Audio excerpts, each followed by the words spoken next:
It's a wacky day in the world of Magic the Gathering. Wizards of the Coast has invented brand new ways to screw up a Magic set with Modern Horizons 3. We've got some very interesting Assassin's Creed spoilers and some secret Lairs strangeness. Magic.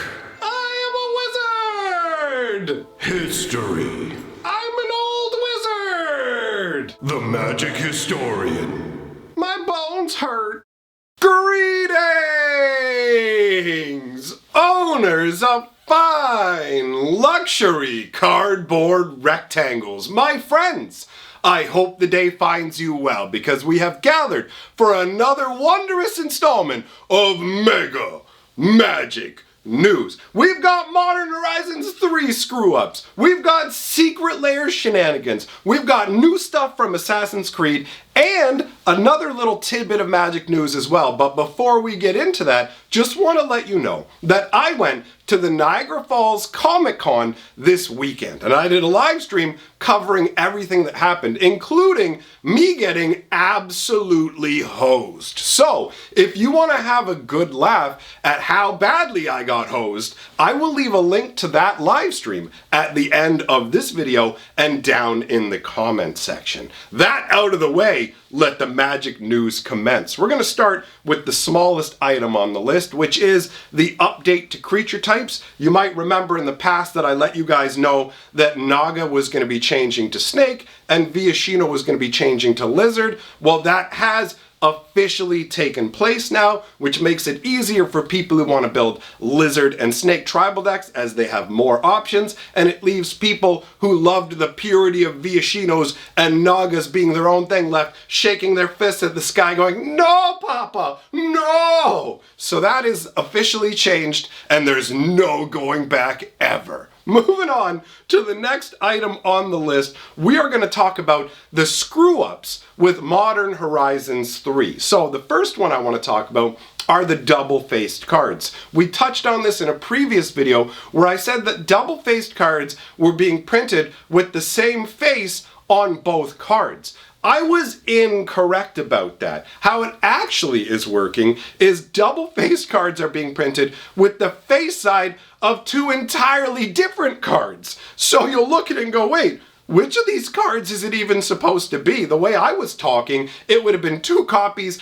of the same black-blue card on both sides, right? But under this situation, oh look, it's black-blue on this side, it's white-red on this side. What am I dealing with? Well, if you get one of those cards, you play it as if the entire card is the front side. So you have the little arrows, there's one arrow and two arrows to let you know front versus back. You play the card officially as it is an official copy of the front side of the card. So, Wizards decided that is not enough of a screw up when it comes to Modern Horizons 3. So like, what if we screwed up multiple of the commander decks? What if we went ahead and said, oh look, this deck is straight up missing multiple cards and we gave you extra printings of other cards and it's not even consistent across the board. We've seen previous situations where it was like, okay, every single one of these card decks is missing a Nissa, although Wizards just went, oh, it's just missing a basic land, even though it's just like, we know it was the Nissa.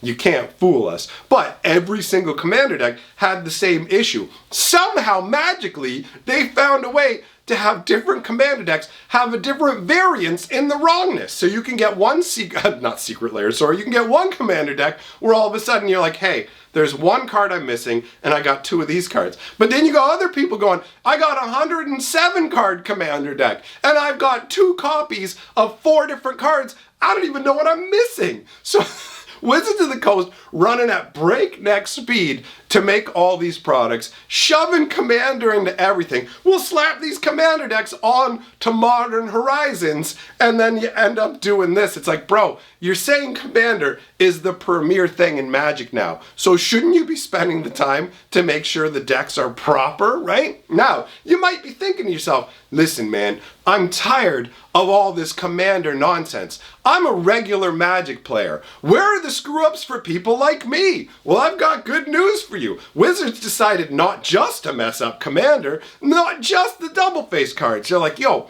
what if we hosed people in a new inconceivable way? Reverse Uno them. So you might remember in the past where sometimes we would end up getting bonus spoilers, essentially leaks, by Wizards of the Coast accidentally printing cards from the next set, and they would show up in boosters of a set earlier. So an example of this would be, let's say if Modern Horizons 3 had Bloomborough uncommons in the pack. So you open it up and instead of the regular uncommons, you got Bloomborough uncommons. That is how it would happen in the past. Well, Wizards has some kind of spatial time-bending magic because instead what they did with Modern Horizons 3 is they said, what if people open packs of this double price set and instead of getting their uncommons from Modern Horizons 3, we gave them uncommons from the most despised set of the year? What if we gave them Markov Manor uncommons in their uncommon slots instead of regular Modern Horizons 3 uncommons? Well, great news, everybody! That's exactly what Wizards of the Coast did. And I don't mean actual great news because it's awful news. I have gotten a number of reports of this. This is apparently half-decently widespread in terms of issues where people are opening up packs and instead of their Modern Horizons 3 uncommons, they're getting Markov Manor uncommons, which is baffling to me because we have the Outlaws of Thunder Junction coming between those two sets. So in what universe do you have it where Markov Manor uncommons end up in those packs, right?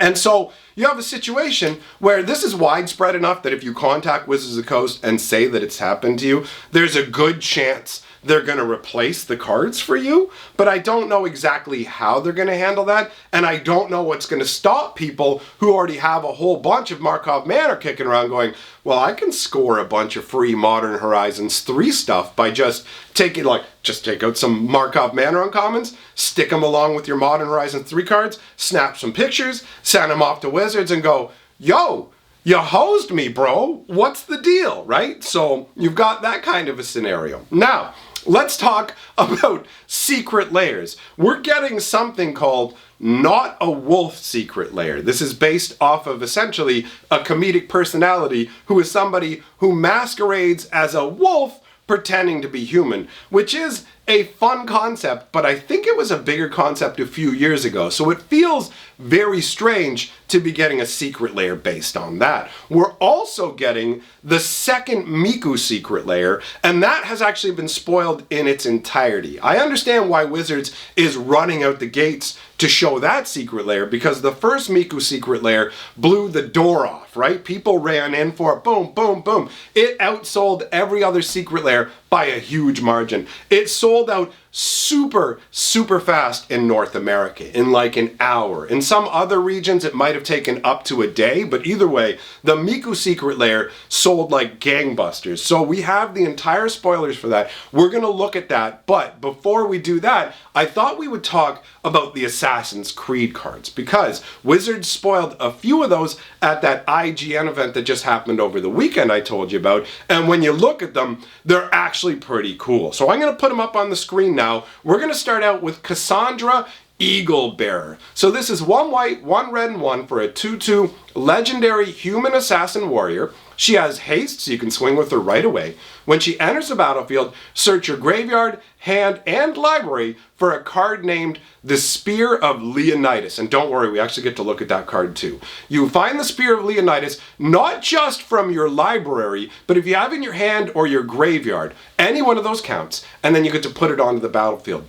I love this concept for finding a card, because it really, really sucks when you have a card that lets you search for a specific card and put it into play, but you already have it in your hand and it only cares if it's in your deck, right? That goes, oh, it's a feel bad if you've already played it and it's been destroyed, or it's staring you in the face in your hand and you just go, man, I don't gain anything from the first ability, right? That does not feel good. But on top of searching up the Spear, which is a pretty potent legendary artifact, it also has the ability, whenever a creature you control with legendary equipment attached to it deals combat damage to a player, draw a card. I love cards that say, when you hit your opponent, draw a card. Coastal Piracy from back in the day, that I think they did Reconnaissance as well as a card that's like Coastal Piracy. They're both enchantments that say, whenever one of your guys hits your opponent, draw a card. That feels fantastic. So, this ability is a little more narrow in the fact that it says whenever a creature that has legendary equipment hits one of your guys, or not one of your guys, sorry, hits one of your opponents, you get to draw a card. But the fact is, she literally has the built-in ability to get the legendary equipment. So you can put her out, go get the Spear of Leonidas. If you have enough mana to cast and equip it, which ultimately will cost you about 8 in total, then you can swing with her, draw a card, and hit for damage all in one go, which feels fantastic. So let's take a look at the short spear of Leonidas. This is the shortest spear I've ever seen in my life, but you know what they say, size don't matter, right? 1 red and 2 for a legendary equipment that says whenever a equipped creature attacks, choose 1. Bull Rush. It gains double strike until end of turn. So if you have this on Cassandra or another one of your creatures and Cassandra's out, you're going to draw 2 cards, which is crazy. It's like, yo, I hit you for 4 and draw 2. Summon is the next ability. Create Phobos, a legendary 3/2 red horse creature token. What? It just makes 3 2s when you hit. And Revelation, discard 2 cards, then draw 2 cards. This is one of those cards where you look at it and go, it really matters the order they put the ability in. Because if it said draw 2 cards, then discard 2 cards, once you hit, if you had nothing in your hand, you draw 2 and immediately pitch them to your graveyard. But with this wording, if your hand is empty, you straight up just get to draw 2 cards, which is absolutely nuts. And the equip cost on this is only 2. So it does cost 5 mana to get it out and equip it in the same turn, but this thing screams mega value. Double Strike is an amazing ability. Making a 3/2 every turn is pretty insane, although it is legendary, the same deal with Ragavan, right? So you're not going to be able to spam multiple of these guys. You're going to have to basically swing with them, sack them, whatever it is, and then you can just make more. But if you don't want to make another 3/2,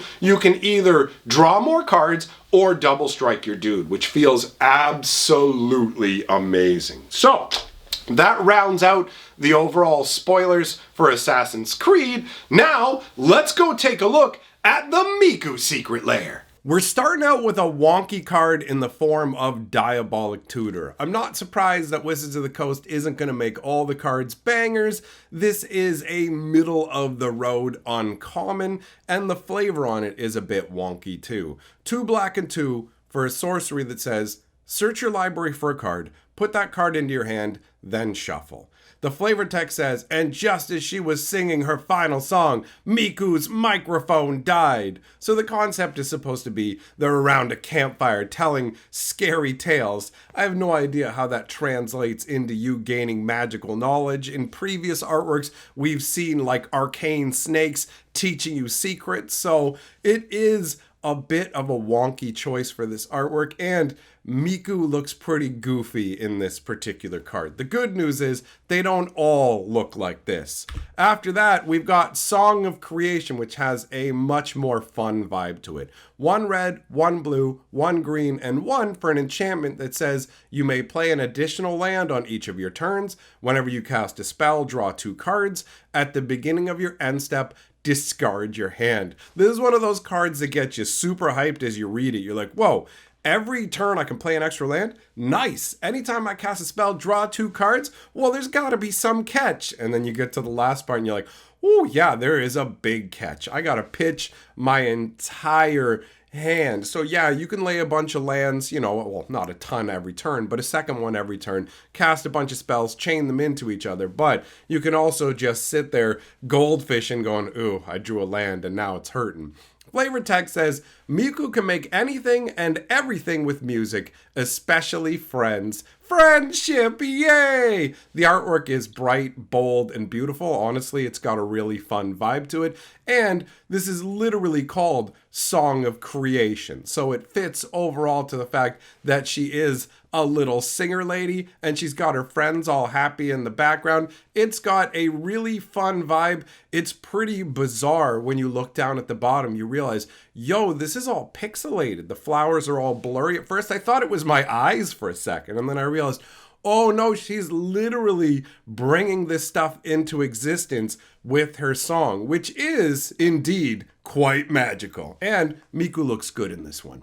Moving on, we've got Chord of Calling. 3 green and X. I do love me some greenness. For an instant that's got Convoke, so you can tap creatures to help pay for its casting cost. Search your library for a creature card with mana value X or less, put it onto the battlefield, then shuffle. The flavor text says, you never really know when a new Miku fan might make an appearance.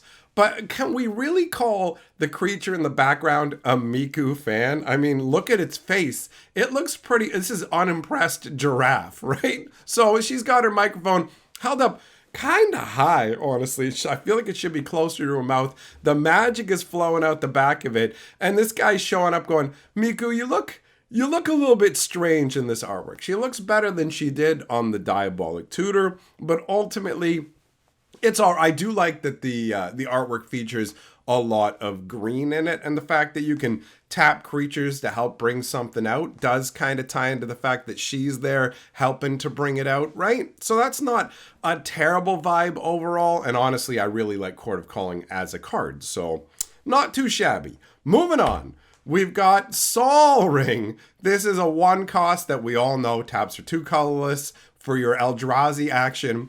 For her birthday, Miku received a gift that shines as brightly as she does. Well, I mean, honestly, it seems like the ring shines a lot brighter than her. She's not emanating any light. You got her friends in the back going, woo! I'm not sure if this is supposed to be she's rotating it around her wrist. This is way too big to be a friendship bracelet, but since it emanates magic, not too shabby. Miku does look a little bit goofy. Oh, I never noticed she has like one of those boxes on the side of her head, like she works at McDonald's and she's ready to take your order, right? So this is a perfectly serviceable Sol Ring, and considering how many Miku fans there are out there, they're going to want them for commander decks and whatnot. This is going to go over very, very well. Also, her hair is insanely long, and she's got the 2 pigtails. Does she ever try and take a step forward and both of her pigtails end up under her feet and she just flumps over?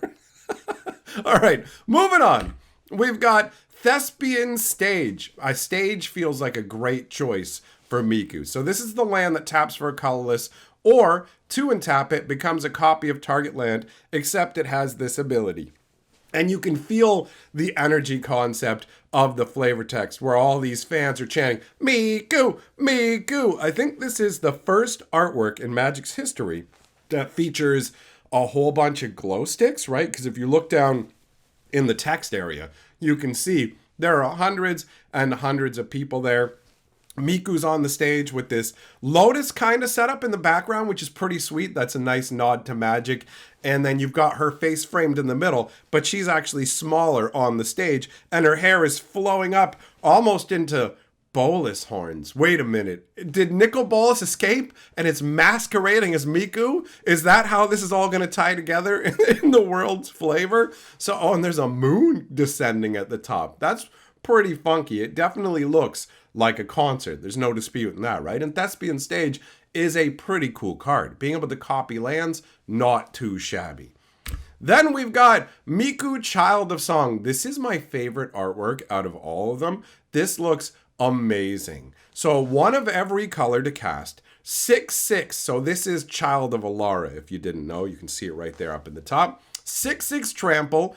When Miku Child of Song dies, destroy all non-land permanents. They can't be regenerated. The flavor text says, some say Miku was born of music. Others think she is harmony incarnate.